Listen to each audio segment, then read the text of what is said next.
Shalom, everyone, and we are studying today about Yom Kippur, one of the most enigmatic, powerful, holy days of the year, if not the most of all of them.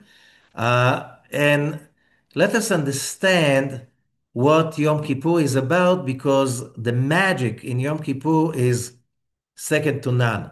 So let us begin just with one thing.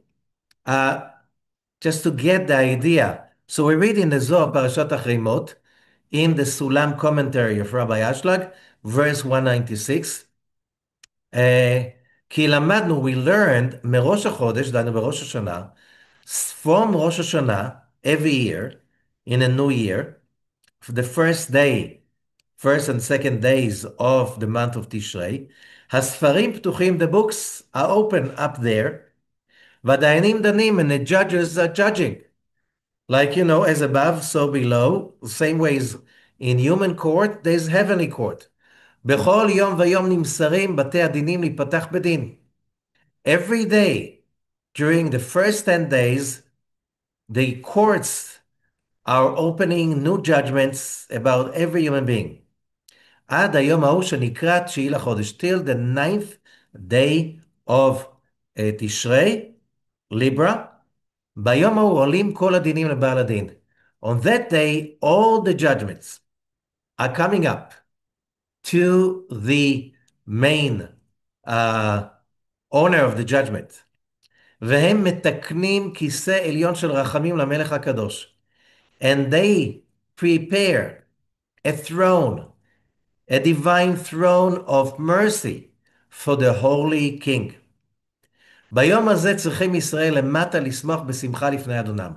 On this day, the Israelites below in the physical world should be really happy with a great happiness in front of their master, because on the next day, Yom Kippur, he is going to sit העתיד, ביום השני, לשבת עליהם בכיסא רחמים. On the next day, which is Yom Kippur, the master is going to sit on the throne of mercy, and בכיסא של ויתור, in a throne uh, of removal of sins, and which means the atonement of all sins. Which means, what do we get from that? That every day during the first 9 days of Tishrei, every human soul is being judged. Every day we should prove through prayers and actions that we really are worthy for a better year. We should add good deeds, prayers, and anything we can in order to, somebody is applying for a job, and now the application is sitting there in the office of the HR, and you have an option to bring more letters of recommendations, more projects you've done, in order to just get your chances, to heighten your chances to get the best job possible. Okay? However, when it comes to the 10th day, Yom Kippur, it's all about mercy, it's all about atonement, it's all about the removal of the sins. So everybody should be really happy. Therefore, we learn that Yom Kippur is a happy day. If you go to the Talmud, in the end of Tractate Ta'anit, Masechet Ta'anit, it says very clearly, the most happy days in the Hebrew calendar are Yom Kippur and the 15th of Av. The 15th of Av is kind of forgotten since the times of the temple. But Yom Kippur, nobody forgets. Like if you have some connection, you remember Yom Kippur. If you have some awareness, you remember Yom Kippur. And Yom Kippur, the Talmud says, this is the happiest day of the year. Why is it the happiest day of the year? So let us go into the journey of understanding that amazing day, which is called Yom Kippur. So, first of all, what makes Yom Kippur so holy? Uh, why on the 10th day of the month of Tishrei, the 10th day of the new year? What is the connection to Rosh Hashanah? Why are they connected? Because in the prayers we say, on בראש השנה ייכתבון וביום צום כיפור ייחתמון, that every human being is going to be written down on Yom Kippur, on Rosh Hashanah, the first day of the year. On Yom Kippur, they're going to be sealed. The judgment is going to be completed, which means the books are open, the committees are sitting, and everything is open and fluid till Yom Kippur. And why is the Torah using the name Yom Kippurim, which is in plural? The name, Yom Kippur is shorter, but uh, Kippurim, that's plural for Kippur. Why is the Torah always using the plural form, Yom Kippurim? So the source, we can find it in Leviticus 23:27. Also on the 10th day of this seventh month, אך בעשור לחודש השביעי הזה, יום הכיפורים הוא מקרא קודש יהיה לכם, ועיניתם את נפשותיכם והקרבתם משל אדוני. So in the King James Version, also on the 10th day of this seventh month, there shall be a day of atonement. Shall be a holy convocation unto you, and you shall afflict your souls and offer an offering made by fire unto the Lord. Okay, that's in English. So, in order to understand what Yom Kippur is about, we read the Ramchal, Rabbi Moshe Chaim Luzzatto, from his book, Derech Hashem, The Way of Hashem. אמנם עניין יום הכיפורים הוא, the matter of יום כיפורים is, שנכין האדון ברוך הוא לישראל יום אחד, שבו תהיה התשובה קלה להתקבל. The master, blessed be he, prepared one day that it's going to be easy on that day to return to God. To return, again, the word teshuvah in Hebrew means return.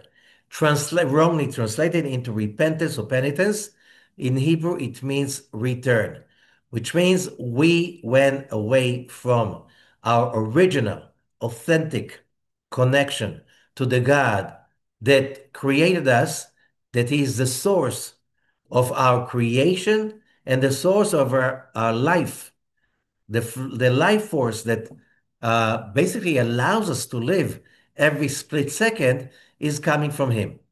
Returning to Him means that our connection to Him is re-established with less blockages as possible. ועוונות קובעים למחות, and on this day, the sins are easily being erased. דהיינו, לתקן כל הקלקולים שנעשו על ידיהם, that all the damage that people have done through their lives, on Yom Kippur, it's much easier to repair those damages. What's a damage? Getting away from God, staying away, blocking the connection. And because the law of affinity says that similarities attract, the more negative we become, the more selfish, the more our frequencies of the different parts of our personality. Why I'm saying different parts of personality? Some people are very generous and very loving towards other human beings, but when it comes to making money, they have no problem to cheat big corporations or rich people, or let's say they have also like horrible self-restraint when it's coming to sex, or when it's coming to drugs, or when it's coming to, everybody has his weaknesses. All of these weaknesses, they generate blockages, judgment. They create dark angels that block the flow of the light of the Creator into our souls. Okay, that's what he's speaking about, the sins and the all the what was spoiled. ולהסיר כל החושך, and to remove all the darkness that we generated, we created that darkness, שנתגבר על ידיהם. ולהשיב השבים, and to return, the ones who return אל מדרגת הקדושה, to return them to the level, to the frame of holiness, והקרובה אליו יתברך, and the closest to him, blessed be he. שנתרחקו ממנו על ידי חטאותיהם. Because by our sins we went far away from him, and therefore, what does it mean? Can you go far away from God? He fills the creation. He fills the universe. He's everywhere, in everything. But as I said before, it's simply when we vibrate on a frequency that is so different than God's frequency, when we are selfish, pathetic, when we are hateful, resentful, full of anger and lust and weaknesses and stuff like this, we little by little simply drift away from the Creator. And that means we get less holiness, less power, less energy from the network of the Creator. והנה ביום הזה מאיר אור שבכוחו נשלם כל העניין. On this day, only on this day, there's a special light that shines, and the power of that light is to complete the matter, which means cleanse us from our negativity, bring us back into the frequency of God's network. ואומנם הוא אור שלקבל אותו צריך שישמרו ישראל מה שנצטוו ליום זה. However, to receive that light, there are some conditions. ובפרט עניין העינוי שעליה מתנתקים מן הגופניות ניתוק גדול. Especially when is that called עינוי? Now, עינוי could be translated as affliction. Inui can be translated also as torture. But the way the Kabbalists use it, they use again the source, the three letters source of the word Ein Nun Yud. Ein Nun Yud is also ani, poor, which means when we basically shut down the body frequency and stay away from the body level, disconnect from the body level, then we can rise and ascend to a higher frequency, and we can ascend to the frequency of the angels. And then we can receive that awesome light. And then what does it mean? We'll talk about it later on, which means, you want to be an angel. Angels don't eat food. They don't drink. They don't have physical sex. They don't use baths. They don't need water to wash. They don't need ointment and stuff like this. So you simply rise to and ascend to the level of angels by simply uh, uh, using Inui, which in the context that the Kabbalah speaks about it, it's like you make your body poor on that day. You don't feed the body with all its needs. You feed directly from the divine. You feed your soul from the divine. And meanwhile, you send your body needs into a vacation. That's exactly what it is. And this is the condition for you to be able to connect to that awesome light of cleansing and atonement that we just read about. Now, the concept is mentioned in the book of Ezekiel 26:25, 36:25. That verse is in the text of the Yom Kippur prayers. That text repeats many times. וזרקתי עליכם מים טהורים וטהרתם, מכל טומאותיכם ומכל גילוליכם אטהר אתכם. Then will I sprinkle clean water upon you, and you shall be clean from all your filthiness. From all your idols will I cleanse you. Idols, in this case, we're talking about all the dark emotions that we become addicted to, that we worship when they take over us. So here it is. We have that great opportunity. The idiom, the idea is about cleansing, like being washed by pure water from all the impurities. God is going to be the one who is going to purify us. So, as we read before, we explained that on Rosh Hashanah also, that as the new year is starting, God is performing an act of surgery upon human beings. And it has 10 stages, 10 sefirot, the 10 days of Teshuvah. And in this process, it's called Dormita. Dormita is Aramaic. In Hebrew, it's Tardema. In Aramaic, Dormita. That went into Latin words as dormir, dormant, English also. It's about sleep. What happens when we sleep? We sever between the body and the soul. There's only a very loose connection during the sleep between the body and the soul.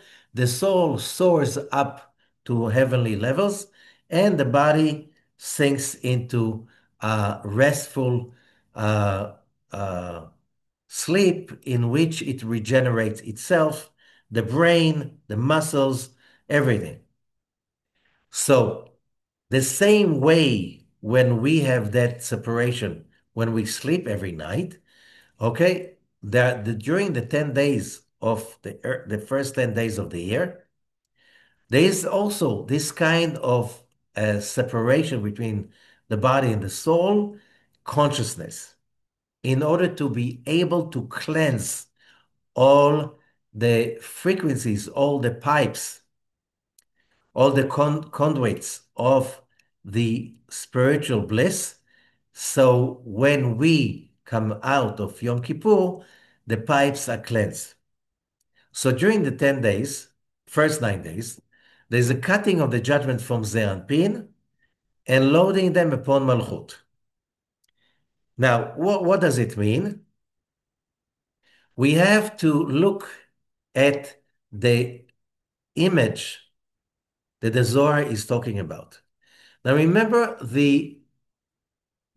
uh, most of the people in the time of the Zohar were farmers. In Israel, it doesn't rain from around Passover till after Sukkot. So how do people survive? Today, there's desalination, but during the ancient times, how did people survive? First of all, there were springs. All the mountains in Israel, they have springs, and people, like villages, were built around the springs. And how the spring was built, because every spring had to be developed in order to feed a whole village. So every spring, the Zohar is explaining, was divided into four parts. The first part is the source, where the water come out from the rocks. And that corresponds to the Sephirah of Chokhmah and the letter Yud of the Tetragrammaton. Okay, then the water come out from the source into a pool that was built around the spring, so the water won't get lost and get back into the earth.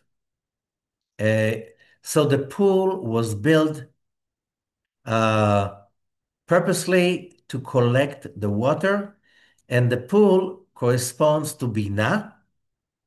Okay, the word in Hebrew for pool is brecha, and it's also written exactly in the same letters as the word bracha, which means a blessing.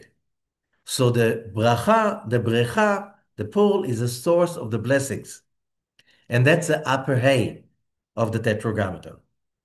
From the pool, There were aqueducts, pipes that led the water into the different fields of the different members of the village. The pipes, they relate to the Vav, the letter Vav, and if you, with a nice imagination, you can imagine the Vav as a pipe or the aqueducts, and that's called Zeir Anpin, the Sephirah. We're talking about spiritual realms. And then the field, okay, where the farmers were planting trees, vegetables, whatever, that is Malchut, the last hay. So when we're talking about the tree of life, the tree of life, the source, Sfirat Chochmah, the Yud, when the water come out of the rock, it's a Yud, it's a hole in the rock, like the letter Yud. Okay? The water is, we are talking here about the force of light, of life, the power of life that comes from the divine, from the upper realms, from the infinite. Now it starts to flow down in the tree of life, which is the different emanations, that these emanations are result of different filters, cosmic filters, that they allow the bliss to come down and be filtered. So when it's coming to our level, Malchut, it is filtered enough, it's not going to burn us up or flood us. So the source is Sfirat Chokhmah, the pool is Binah, the pipes Zeir Anpin. So the pool Binah is relatively to us the source of all of the blessings in the world, because relativity, it's all about relativity. Relatively to us, this is what we can pray for, pray to, connect to, and that's which is the pool, the reservoir of the life force. From there come the pipes, which are the Sefirot of Zeir Anpin. When we commit atrocities, we create dark angels, and those dark angels, they block the supernal pipes of Zeir Anpin. What does it mean? Every farmer had regularly to go through the pipes, but especially in the beginning of the summer, okay, because during the winter it's raining, so it's not so important to get water coming from the pool, but you have to clear the pipes because all kinds of debris can be collected in the pipes and block it. Okay? And if the pipes are blocked, you release water from the pool, they won't flow into the pipes that lead to your field. Okay? Because it will be blocked. The same thing. God wants to give us infinite light, bliss, good fortune, success, health, happiness, whatever is good. However, if the pipes are blocked and they be blocked by the dark angels we generate, that's a debris that we can be collected in the pipes, God's light cannot flow all the way because it's blocked. That's a judgment. This is Satan. Satan is to delay, to deter, to stop the flow in Hebrew. Okay? So our job as the year is starting, on one hand, the Creator is giving us fulfillment for the whole year. But if the pipes are blocked through our dark angels that are the result of all our wrongdoings along the year before and the years before that, so we have to open those pipes. So the prayers, the meditations, the charity, uh, return, teshuvah, which means everything that the person is doing in order to get himself closer to God and accept upon himself basically change of character, change of nature. That when it's emotionally strong through the prayers, when a person is meditating to bring down the light of the Creator and to cleanse himself and to basically have an emotional, logical, and spiritual awakening of getting closer to God, then you can clean the pipes. You can clean your field. However, on Yom Kippur, what's happening is that God raises us to the pool and He dips us in the pool for a whole day so we can soak the bliss, to be purified, to be cleansed, and to be nourished from the upper pool, the upper brecha. Cleansing the pipes we did on Rosh Hashanah. How? We blew the shofar. And the Zohar says, when you blow the shofar, how do you cleanse blocked pipes? You blow through the tube. And the shofar is a tube, basically. So that was the symbolic thing. However, the shofar had the power to connect to Binah. So how do you open the pipes? If you uh, release water under pressure, that can open the pipes. And that was the blowing of the shofar. Through the prayers, we continue to walk on cleansing the field ourselves, cleansing the pipes, all the wrongdoings that we had done. However, on Yom Kippur, God is raising us all the way up to Binah, and He puts us in His supernal pool so we can be cleansed, purified, and nourished, soak holiness for the whole year. Now, isn't that a reason to celebrate and to be happy that we get that opportunity so we can basically soak into that bath of magic uh, energy that will cleanse us, and we can basically uh, achieve divinity, godliness, purity. And what we have to do is simply A, want it, focus on it, B, somehow leave the body behind, which means the body is like a little kid. I'm hungry, I want this, I want that, I want that. It's too hot, it's too cold.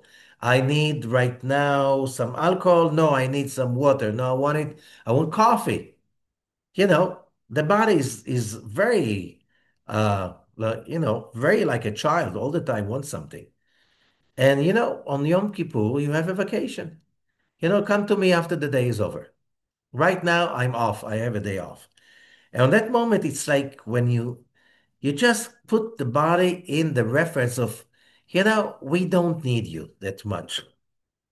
That's called inui. It's not affliction, but to make the body poor, which means you stand in the corner and leave us alone. Only then we can rise up to the supernal divine pool, soak over there, get cleansed, get nourished, get high, and get happy. Because if you really understand what Yom Kippur is about, it's like, wow. It's like a trip higher than the Himalayas, farther away than the moon. It's a real great trip. Okay. And therefore, the Arizal is teaching us that when the Torah is using the plural form, Yom Kippurim, not Yom Kippur, it is to show us that it's about combining the two frequencies of existence, Bina and Malchut. So how do we see it?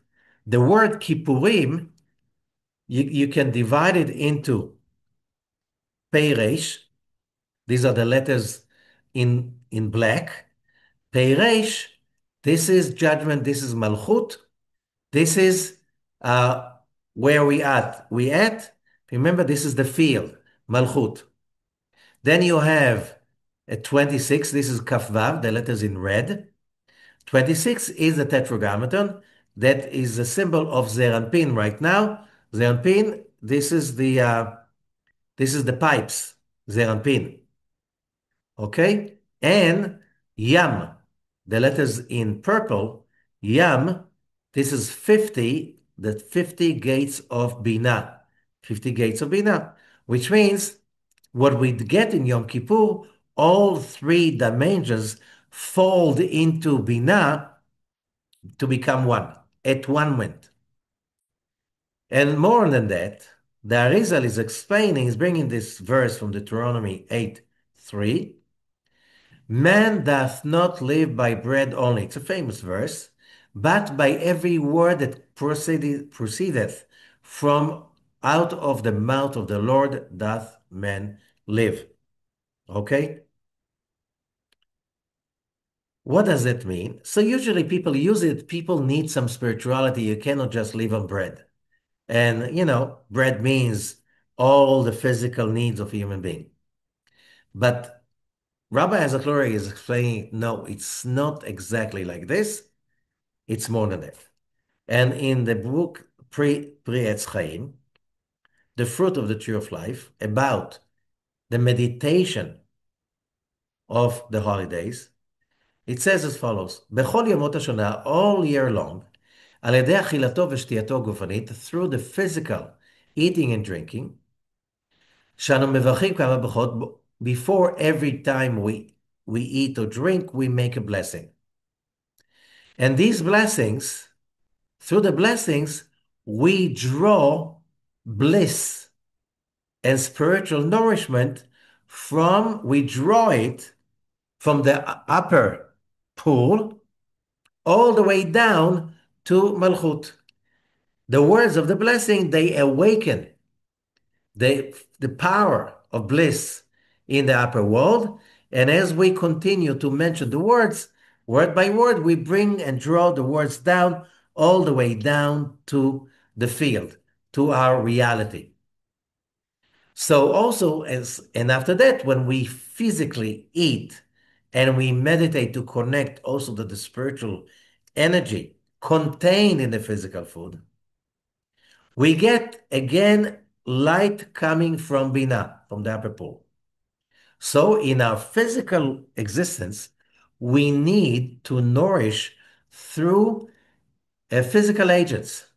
But these physical agents, they are agents of divine energy, divine light, that we awaken it by saying the blessings and having the spiritual awareness at that time. Ach b'Yom Kippurim, however, during the Day of Atonement, Yom Kippurim, אנו נותנים לה אכילה ושתייה, we feed Malchut, we feed and we nourish Malchut from the internal Bina, from the real upper pool. Because then Malchut is going up all the way to Bina. And therefore on Yom Kippur, we basically make the body poor. We don't feed him with physical food. We don't give him quench his thirst with physical drinks, and so on and so forth. We do not wear leather shoes. We do not have sex. We do not wash, and we do not use ointments. We get all the energy that we usually get by these 5 actions. We get that light directly without any means. And because there are 5 means, which means we're talking about food and drinking, leather shoes, ointments, sexual marital relations, and washing water, okay? Instead of it, we have 5 prayers. I don't know if you know, but in the Jewish tradition, there are 3 prayers every day, morning, afternoon, and evening. On holidays and Shabbat, we have also an additional prayer after the morning prayer. So it's 4. during holidays, Shabbat, Rosh Chodesh, and so on. On Yom Kippur, it's the only one that we have five. We have an additional prayer, five prayers. And those five prayers become the uh, the replacement of the other nourishments. So we nourish directly. It's like we eat and drink directly from the upper bina, from the source of life. And of course, when we nourish from the source of life, that is much more fulfilling and is lasting much more. It's supposed to last for a whole year. Okay. So as we said, we refrain from food and drinks, leather shoes, sexual relations, ointments, and washing. And so that's exactly what he said. That it's why does it say in English afflictions? Why we're supposed to be suffering? No, the word is initem et nafshotechem. You should make your nefesh, olam asiyah, poor, which means we do not connect through the physical gates that we use all year round. And here the word is nefesh, not soul. In English, we don't have this. Like in Hebrew, there are five words for the soul. Why? Because each name, it is a different level. So for the lowest level is nefesh. And the nefesh is the part that is on the same frequency as the body, and that's what allows the body to live. When the nefesh leaves, the body dies. Upon the nefesh could be higher levels like ruach, neshama, chaya, yechida. But they are not really so dependent in the body, and the body is not dependent in them, only in the nefesh. So what we do in Yom Kippur, we activate the higher levels of our soul, and that level that is connecting to the body and feeding, nourishing the body, we shut it down. We refrain to activate it. So as we said, we have five prayers instead. It's starting from the evening prayer, which is Malchut, then the morning prayer of Yom Kippur, Shacharit is Ze'anpid, then the prayer after the Torah reading is Binah, that's Musaf, the additional prayer. Then we have Mincha, the afternoon prayer, Chokhmah, and Neilah, the last prayer, locking, sealing, that prayer is connected to Sfirat Keter.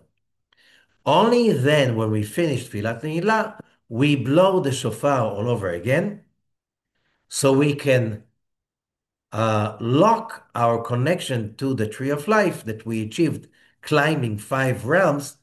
So it's going to be locked for a whole year. That's why the prayer on Tfilat Neilah, the last prayer, is Chotmeinu, lock us. We want to be locked after, when we come to the Tfilat Neilah, we are like angels. We didn't eat the whole day since we didn't eat around 26 hours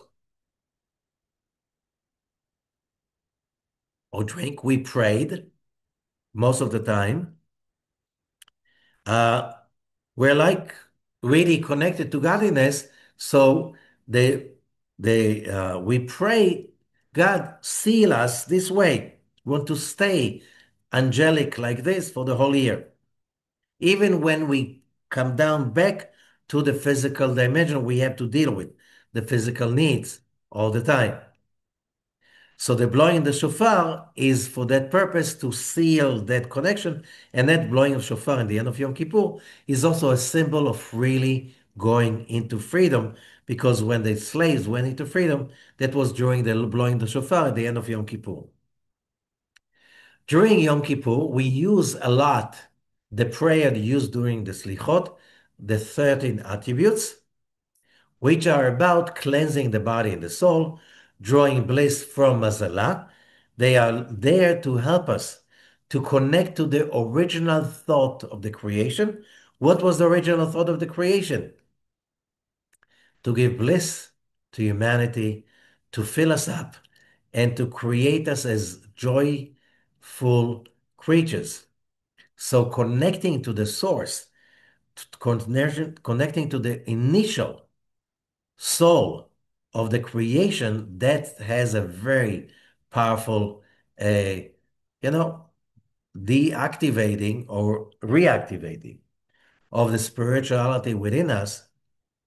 And basically, this is like uh, elixir of life and the power to rejuvenate, the fountain of youth, if you get the connection right now. That day has the power to sweeten the judgment, which is all of those dark angels we created along the years, and they prevent the nourishment and God's light to flow into our lives. And the last word of the 13 attributes is venake, which is the same gematria, numerical value of mikveh, the water uh, body that when we deep into it, we cleanse our negativity. So it's all about, and we repeat the 13 attributes 26 times during Yom Kippur, at least the Sephardic. So we have another quote about it. Vayikra, Leviticus 23, 32. Shabbat Shabbatonu lachem. This is a Shabbat for you. V'initem et nafshotechem, and you should basically shut down the physical dimension. B'tisha lachodesh ba'erev, on the ninth in the evening, me'erev ad erev, from one evening to another, tishpetu Shabbatchem, you should have a sabbatical. The Talmud, the Babylonian Talmud, Yoma 81b, is asking, V'chi b'tisha mitanin. Do we fast on the ninth day? Halo be'aso mitanin. We fast on the 10th day of Tishrei. Ela lomar lecha, but it is to mention to you, כל האוכל ושותה בתשיעי, מעלה עליו הכתוב כאילו התענה תשיעי ועשירי. Whoever eats and drinks purposely by building the food inside by eating twice on the eve of Yom Kippur, it's like you fasted 2 days, the 9th and the 10th. Why? Because by eating with the purpose of building the vessel to receive and to contain all the holiness that we are going to be experiencing, if we meditate upon it, on Yom Kippur, that will linger and stay for the rest of the year. Now, there's another story about Yom Kippur, which is a scapegoat. There are famous scapegoat. This is the story that in the temple, there were two he-goats. One of them, there were like a lottery to choose which one stays in the temple and which one is going to Azazel. Okay? Azazel is a mountain in the Judean desert. While walking from Jerusalem, there was a special person. His name was E.T. That's how the Torah calls him. A weird-looking person with weird. He was born for that purpose. He would take the he-goat that went up the lottery and bring him to a mountain called Azazel. It's like, in today's Hebrew, Azazel is like when you want to send somebody, you never send somebody to hell, you send him to Azazel. Okay, you don't say, you say, yeah, that's how you say in Hebrew when you send somebody far away to a cursed place. Okay? And he would throw the goat from the mount, and he had those powers to channel all the negativity of the whole world into the scapegoat. That's why it's called scapegoat, and the goat will explode in the air even before touching the ground. That's how it says in the Talmud. That's basically answering a question that we have today. There's a lot of talking about the global warming, climate crisis, plastic mini particles in everything we eat, in the water we drink, contamination, the physical contamination, the environmental pollution. And together there's another pollution, global violence, that epidemics and plagues, all of that together is part of the accumulation of dark energies of humanity, of hatred, negativity, well, you just name it. And everybody knows, that we are a sick society mostly, and that negative energy is accumulating, being concentrated like piles of garbage that nobody bothered to remove. How, and we know that all the physical contamination is a result of the spiritual mental contamination. The fact that people are more obsessed with depression and mental issues than ever before. Okay? That all the atrocities that people do against themselves and others. And because there never been so many humans on Earth as before. Okay, so all of that accumulates into a dark energy that suffocates all of humanity. So what's the connection to Yom Kippur? If it's about cleansing, let's do it. So here there's a whole article in the Zohar, Parashat Achreimot, verses 111 to 139, the Sulam commentary of Rabbi Ashlag. And the whole thing is about there's a judgment we want to cleanse. And the scapegoat, as I said, there were two goats, he goats. There was a lottery, one became the scapegoat, and he was taken to Azazel, east of Jerusalem in the desert. And the other goat would be sacrificed to God in the temple itself. And that scapegoat, the Kohen, the higher priest, would put his hands over the head of that he goat, and he would like channel in to that he goat all the darkness of humanity. It's like, uh, when you want to drain filth from an aquarium or for anything. So that's the drainage, that the high priest will drain the negativity accumulated by humanity and drain it into that goat. And that negativity will be so powerful, it will explode the goat on its way down from the top of the mountain. Okay, so what do we do instead of that? So first of all, we read the story of the Yom Kippur ceremonial process in the temple. We read it from the Torah in Parashat Achreimot, Leviticus, uh, and that's in every synagogue.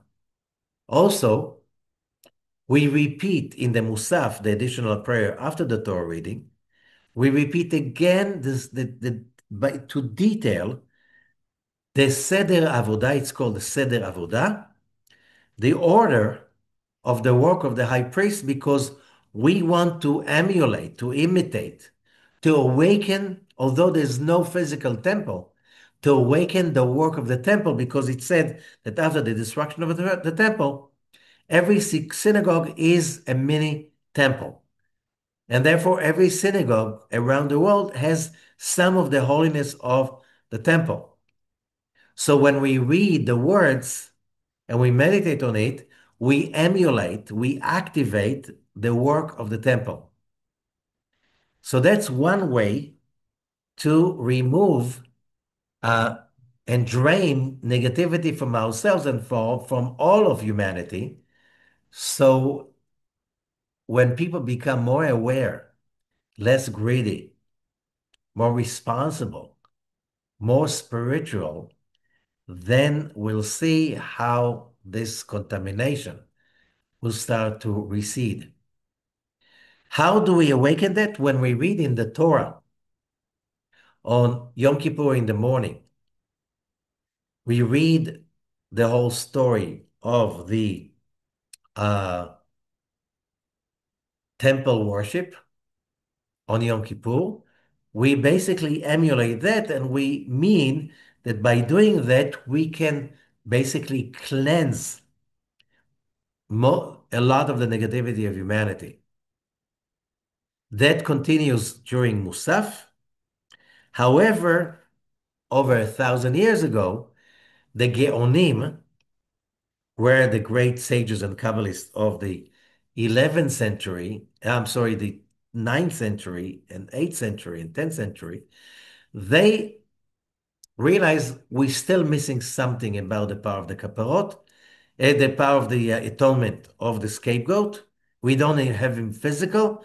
And they found out that we can, because a scapegoat, the Arizal is explaining, is cleansing negativity on the level of Malchut, and Yom Kippur is on the 10th day of Tishrei, Malchut of Tishrei. So we cannot, because we don't have the temple, we cannot go to the core, but we can do something that is close to it. It is said that a rooster is, in Hebrew, the name for a rooster, one of the names is Gever, judgment, which means, and says the Arizal, they realized that the frequency of a chicken, a rooster, is Firat Yesod. And the day for the Dormita and the cleansing of the ninth Sephirah, Sfirat Yesod, is the day before Yom Kippur. So that's why they reveal to us that if we slaughter a chicken, like female to a female, male to a male, in the morning before dawn of the eve of Yom Kippur, with that meditation of sweetening the judgments in Yesod, will have the same impact as a scapegoat, not on the level of Malchut, not in the full extent, however, in the level of Yesod, which is not that far, not that full. So that's called Kapparot, atonements, that there is a custom to slaughter, kosher slaughtering, a chicken for a chicken for a female, a rooster for a male, usually take them white, and meditate that as they're being slaughtered, we are cleansing the Sphira of Yesod, which is the gate for the heavenly connections.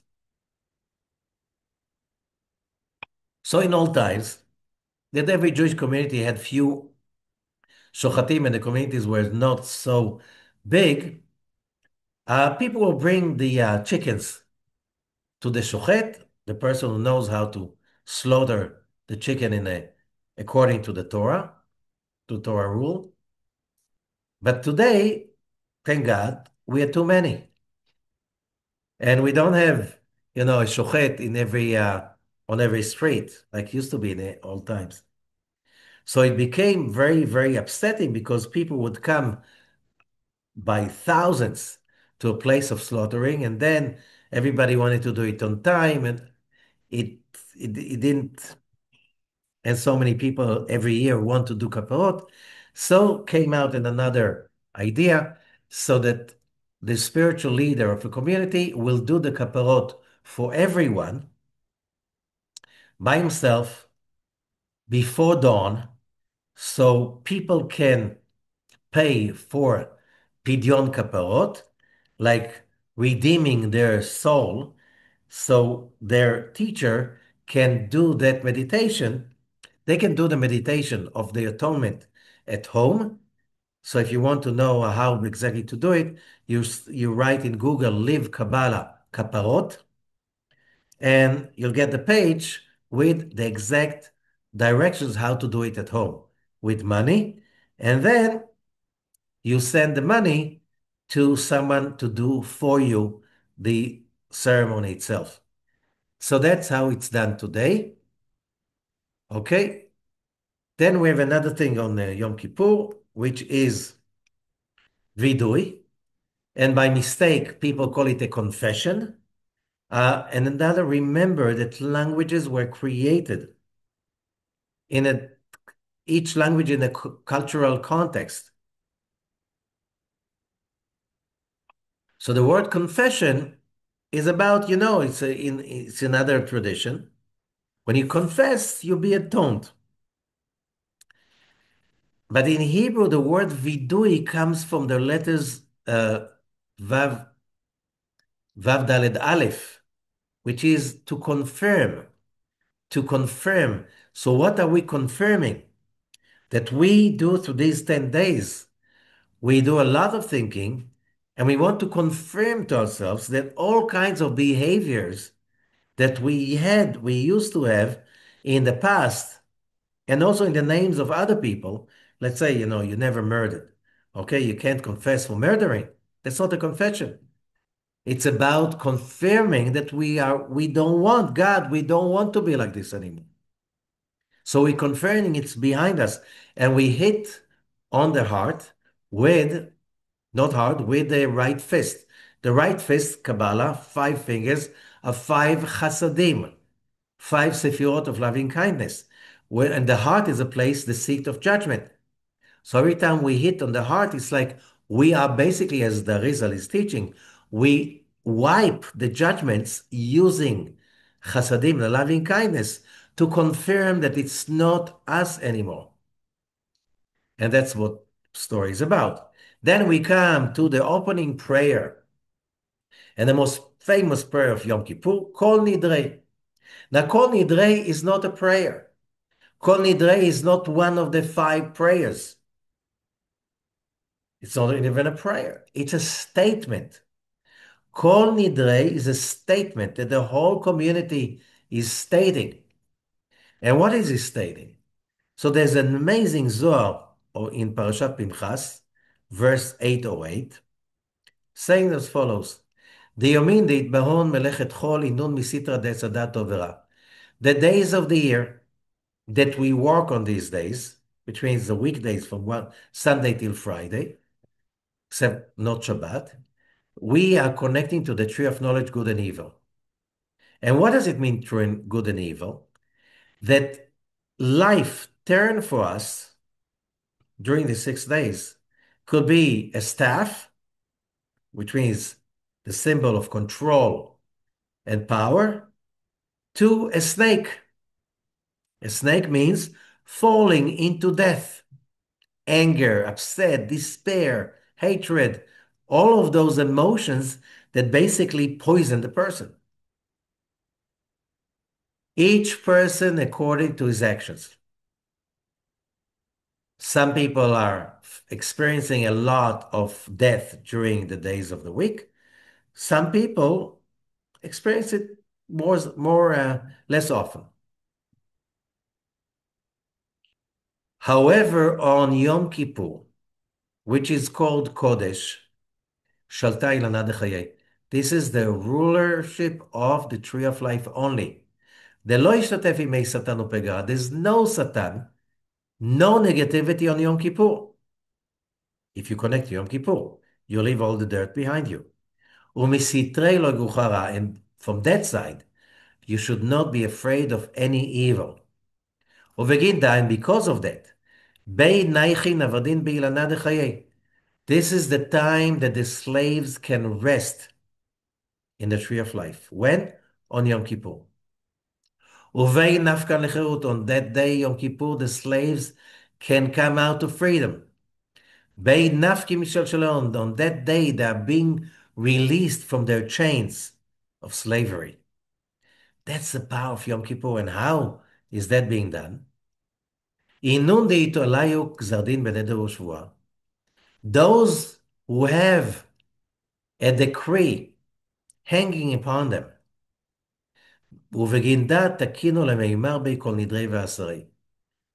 those judgments, they are hanging, they're hovering up in the channels till they fall and block and kill and destroy. Who are these judgments? The results of our actions, those angels that we generated when we diverted positive energy into a negative entity through our sins.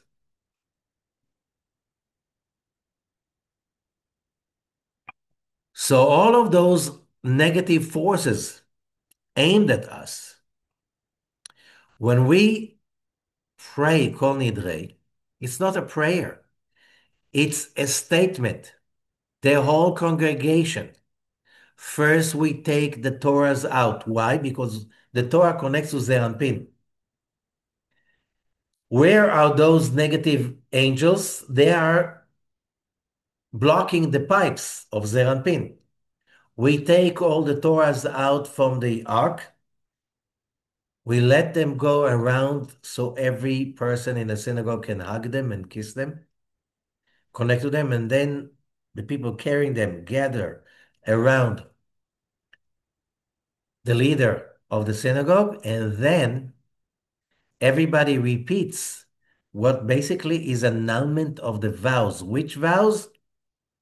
The cosmic vows. It's a gravity is a cosmic vow. It doesn't matter if you're righteous or a wicked person, you jump from the roof, uh, gravity is going to take care of you. Okay? No matter if you're righteous or not. There are some rules when you generate, what goes around comes around. You generate negativity, it blocks the flow of bliss to your life.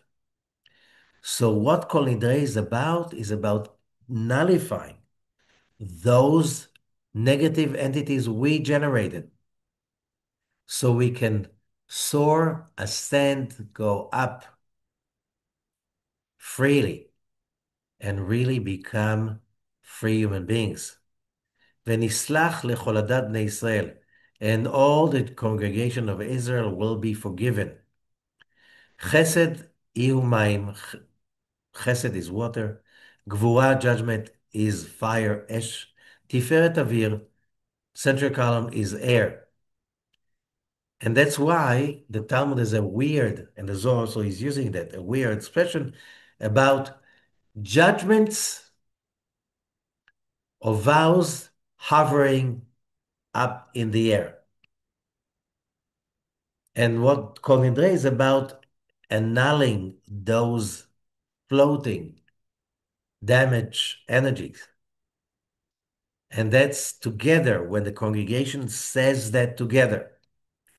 It's like being in court, and we right now starting to soar, ascend up to the upper Sefirot, and we take that opportunity to cleanse the pipes as we go through them and remove all of these judgments once and for all from our lives. So, wishing you all Shana Tova, Chatima Tova, Happy New Year, being sealed for good life, full of nourishment and positivity and spiritual growth and a real spiritual life. Shana Tova to all.